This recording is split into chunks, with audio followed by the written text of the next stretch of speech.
Welcome back to my YouTube channel the hybrid chemistry. जैसा कि आप जानते हैं पिछली वीडियो के अंदर हम भारत केमिस्ट्री एग्जाम पेपर को डिस्कस करते आ रहे हैं, तो अब इस वीडियो के अंदर हम उसी डिस्कशन को कंटिन्यू करेंगे। तो हम 10 क्वेश्चन डिस्कस कर चुके थे केमिस्ट्री के और आज की वीडियो के अंदर हम 11 से 20 क्वेश्चन तक डिस्कस करेंगे। तो हमारा 11वां क्वेश्चन है, ये क्वेश्चन था दिया हुआ था और उसकी लाइट की प्रेजेंस के अंदर हमें इसका मेजर प्रोडक्ट फाइंड आउट करना था। तो ये क्वेश्चन पहली बात तो हमें पहचानना है किस टॉपिक से था। ये टॉपिक से था फोटोकेमिस्ट्री टॉपिक से था, फोटोकेमिस्ट्री ऑफ साइक्लोहेक्सिनोन। जैसे डाइपाइमिथेन रिएक्शन हमने पढ़ी है, उसी टाइप की कुछ ये रिएक्शन होती है फोटोकेमिस्ट्री ऑफ साइक्लोहेक्सिनोन। इसके अंदर क्या होता है कि जैसे ही इस कंपाउंड के ऊपर लाइट पड़ती है तो ये क्या होता है, कंपाउंड एक्साइट होता है। एक्साइट होके क्या बनाता है, रेडिकल, जिसमें सिंगलेट या ट्रिपलेट स्टेट वगैरह बनेगी, जैसा कि फोटोकेमिस्ट्री में आप पढ़ते आ रहे हो। तो इसके अंदर क्या होगा, रेडिकल फॉर्मेशन होगा। तो सबसे पहले क्या होगा, ये एक्साइट करेगा, ऐसे तो एक्साइट करेगा ओ रेडिकल, ये डबल बॉन्ड एक्साइट हो गया इस तरीके से। फिर क्या होगा इसके अंदर, देखें आगे, तो ये जो रेडिकल है ये क्या हो सकता है, रीअरेंज हो सकता है। रीअरेंज कैसे होगा, इस तरीके से रीअरेंज होगा। देखिए ये इधर जाएगा, ये इधर आ गया। तो इसको मैं क्या लिख सकता हूं, इस तरीके से लिख सकता हूं। इसको इस तरीके से लिखने के बाद देखिए आगे यहां तक पहुंच गए। अब क्या होता है कि इसके अंदर यहां से अगर कोई ग्रुप प्रेजेंट होता है, फिनाइल वगैरह, तो क्या होता है, वो माइग्रेट करता है। जिसका माइग्रेटरी एप्टीट्यूड ज्यादा होगा वो जल्दी माइग्रेट करेगा।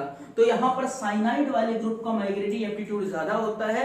और हम क्या देखते हैं, और हम फ्री रेडिकल की स्टेबिलिटी देखते हैं माइग्रेशन के बाद। तो फ्री रेडिकल की स्टेबिलिटी देखेंगे तो हम इसका माइग्रेशन करवा देते हैं, क्योंकि हमें पता है इलेक्ट्रॉन विड्रॉइंग ग्रुप है तो डिस्टेबलाइज करेगा अगर इसको माइग्रेट करवाया तो हमें किसको माइग्रेट करवाना पड़ेगा, इसको माइग्रेट करवाना पड़ेगा। तो इसको माइग्रेट करवाया तो हम यहां तक पहुंच गए। यहां पर किसको माइग्रेट करवा दिया हमने, CN वाले को माइग्रेट करवा दिया। तो अब यहां पर हमारे पास क्या बच गया, फिनाइल बच गया, ये रेडिकल बन गया। अब क्या होगा, ये फिर से जैसे पहले वाला सिस्टम था इस टाइप का सिस्टम बनने की कोशिश करेगा। तो इसके अंदर क्या होगा, ये वाला रेडिकल यहां जाएगा और ये वाला जो रेडिकल है इसके साथ कंबाइन कर जाएगा और यहाँ पर क्या बन जाएगा, एक बॉन्ड बन जाएगा। ठीक है, जैसे डाइपाइमिथेन के अंदर प्रोडक्ट होता है, सेम उसी टाइप का तुम्हें प्रोडक्ट मिलेगा।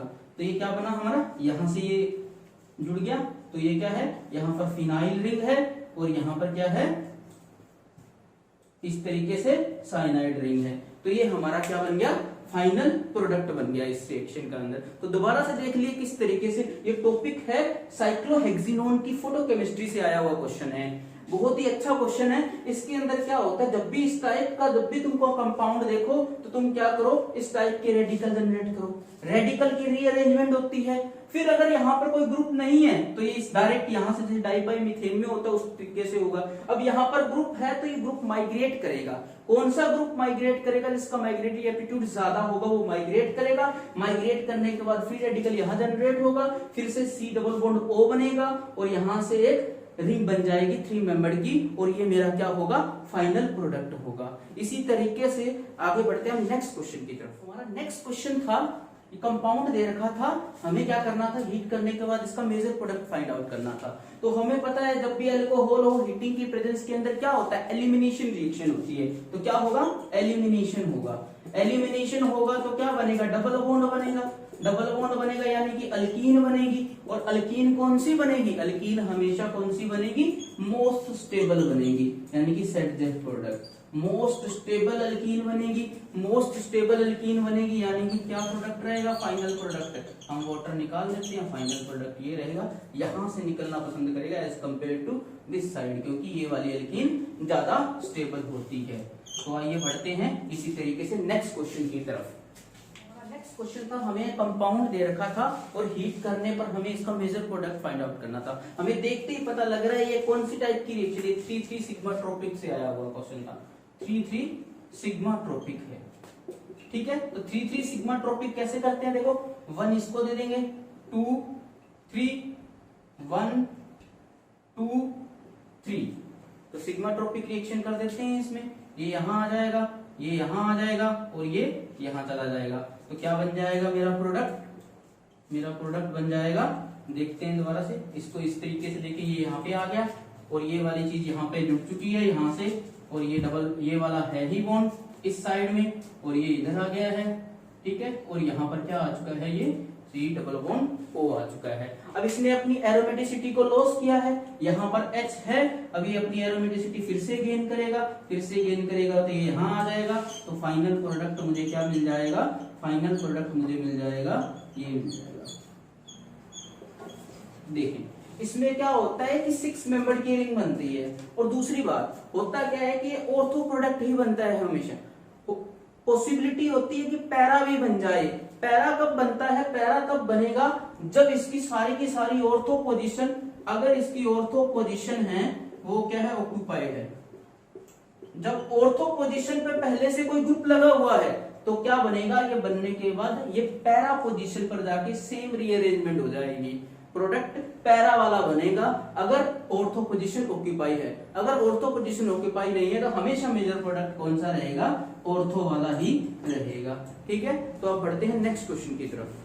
हमारा नेक्स्ट क्वेश्चन था अमीनो एसिड बैकग्राउंड से। तो अमीनो एसिड के अंदर, इसके अंदर पूछा गया था हमें ग्लाइसिन की जो फंक्शनल ग्रुप प्रेजेंट है एसिड और अमीन, इनके हमें पीके वैल्यू दे रखी थी, ठीक है। तो पीके वैल्यू दे रखी थी, तो हमें क्या करना था, हमें बताना था कि ग्लाइसिन की पीएच 12 के ऊपर कौन सी स्ट्रक्चर एग्जिस्ट करेगी। तो इस टाइप का अगर जब भी क्वेश्चन आए तो क्या करो, सबसे पहले आइसो इलेक्ट्रॉनिक पॉइंट निकाल लो, पीआई वो क्या होता है, pKa1 plus pKa2 divided by 2 होता है। तो ग्लाइसिन के लिए निकाला तो कितना आ जाएगा, 2.34 प्लस 9.60 डिवाइड बाई 2, तो इसका पीआई कितना आया, 5.97। तो पीआई क्या होता है, पीआई वो पीएच होता है जिसके ऊपर ज्विटर आयनिक फॉर्म एग्जिस्ट करती है।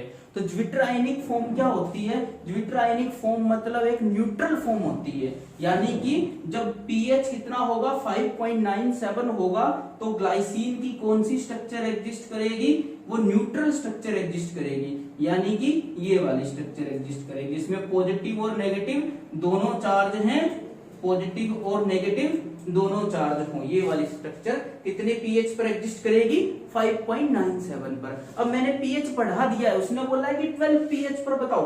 अब 5.97 पर ये एग्जिस्ट कर रही है तो पीएच बड़ा है, बेसिसिटी बड़ी है, बेसिक स्ट्रेंथ यानी कि एक एच और निकल जाएगा इसका, तो यानी कि ये क्या होगा, बेसिक एनवायरनमेंट के अंदर पूछेंगे तो इसकी स्ट्रक्चर कौन सी एग्जिस्ट करेगी, इस तरीके से ये वाला एच भी इसका निकल चुका होगा। तो पीएच 12 के ऊपर ग्लाइसिन की स्ट्रक्चर क्या होगी, ये होगी। इसी तरीके से सिंपल सा क्वेश्चन पूछा गया था अमीनो एसिड से। तो बढ़ते हैं नेक्स्ट क्वेश्चन की तरफ।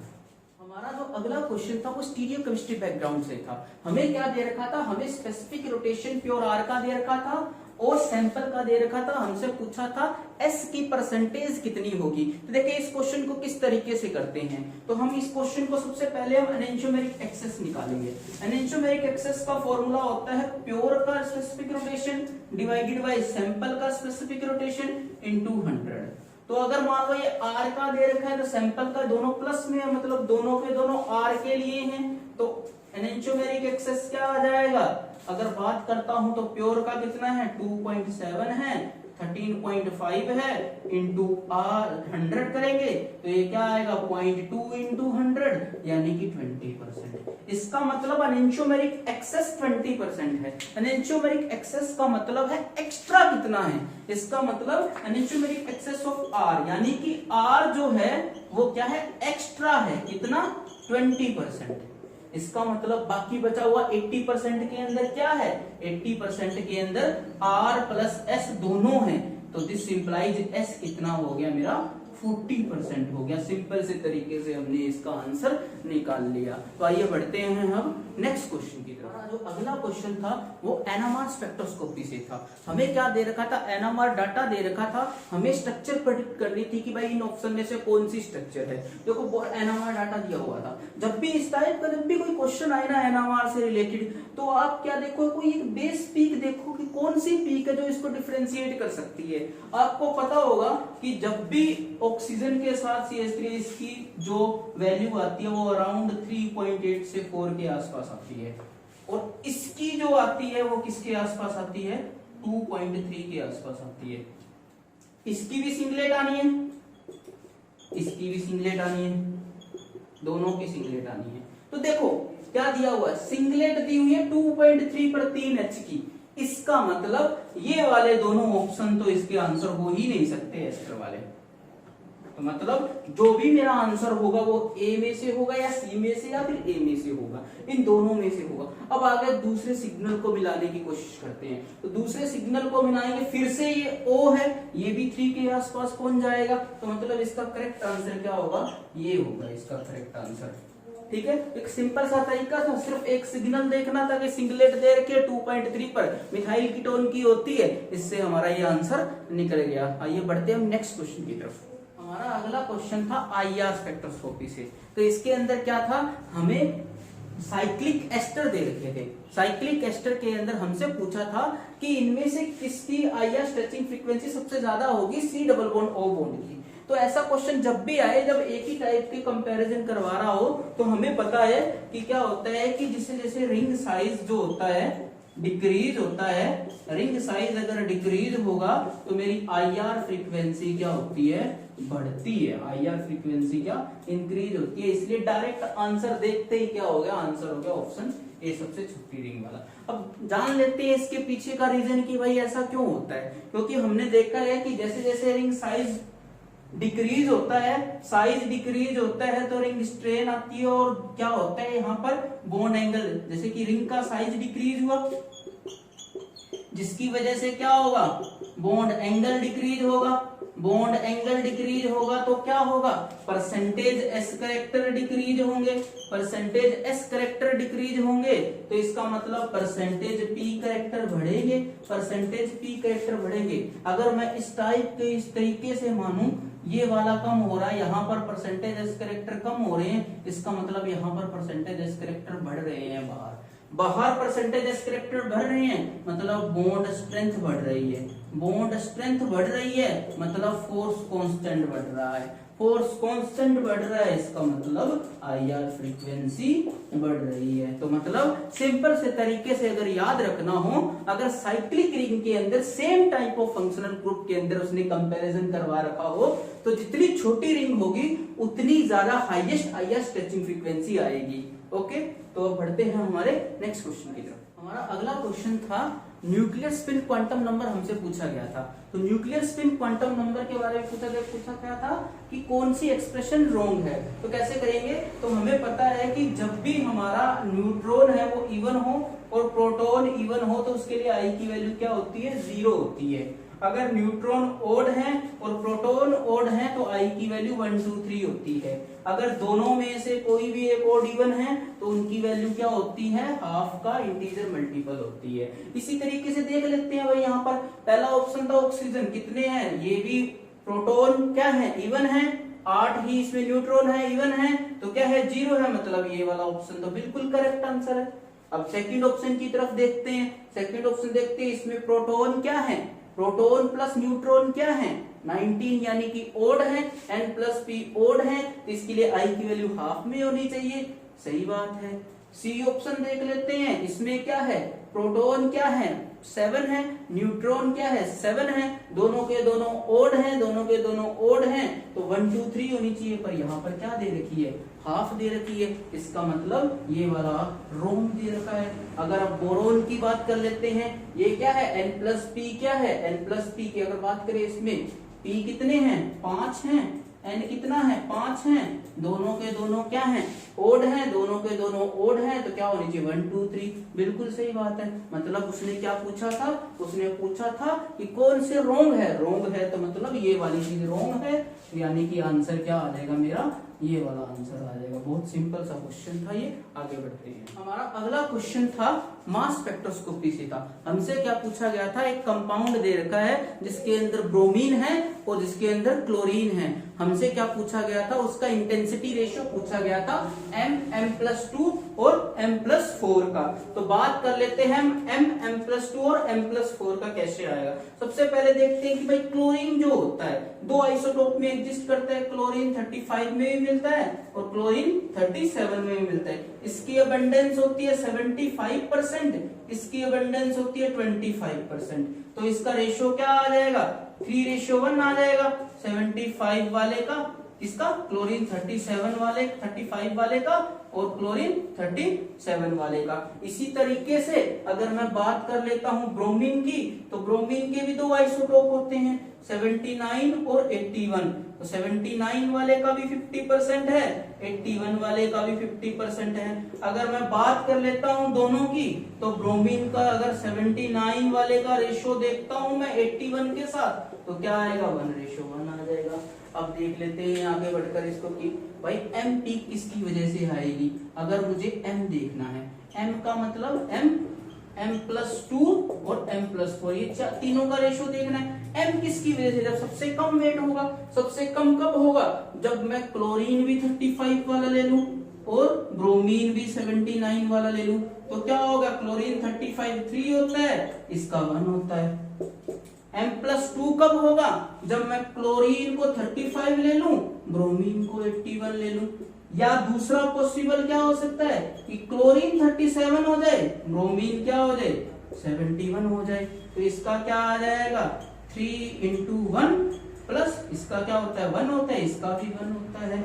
इसी तरीके से अगर M+4 कब होगा, M+4 जब होगा जब मैं क्या ले लूं, क्लोरीन 37 ले लूं और ब्रोमीन भी 81 ले लूं, इसका भी 1 होता है, उसका भी 1 होता है। तो क्या आंसर आ जाएगा मेरा, 3 × 1 3 4:1। ये मेरा क्या आ जाएगा, फाइनल आंसर आ जाएगा। मतलब जो भी मेरे से रेशो पूछा गया था इंटेंसिटी का, M+2 M+4 का आंसर क्या आएगा, 3:4:1। तो आइए बढ़ते हैं नेक्स्ट क्वेश्चन पे। गाइस हमारा अगला क्वेश्चन था कि हमसे पूछा गया था कि भाई H2 की बॉन्ड लेंथ है, H2 की बॉन्ड लेंथ इनमें से कौन सी स्पेक्ट्रोस्कोपी से कैलकुलेट कर सकते हैं। देखो स्पेक्ट्रोस्कोपी NMR से तो बॉन्ड लेंथ निकलेगी नहीं, तो NMR तो आंसर हो नहीं सकता। अब बात कर लेते हैं IR से बॉन्ड लेंथ निकल सकती है, बट IR के लिए कंपाउंड का क्या होना चाहिए, डाइपोल मोमेंट होना चाहिए।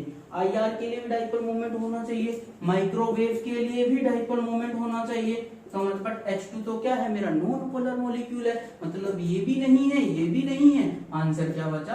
अब तक हमने 20 क्वेश्चंस को डिस्कस कर लिया है केमिस्ट्री बैकग्राउंड के। आने वाली वीडियो के अंदर हम और क्वेश्चंस लेके आएंगे जो केमिस्ट्री बैकग्राउंड से हैं। अगर आपको ये वीडियोस अच्छी लग रही है तो प्लीज लाइक करें, शेयर करें, सब्सक्राइब करें the hybrid chemistry channel. Thank you so much.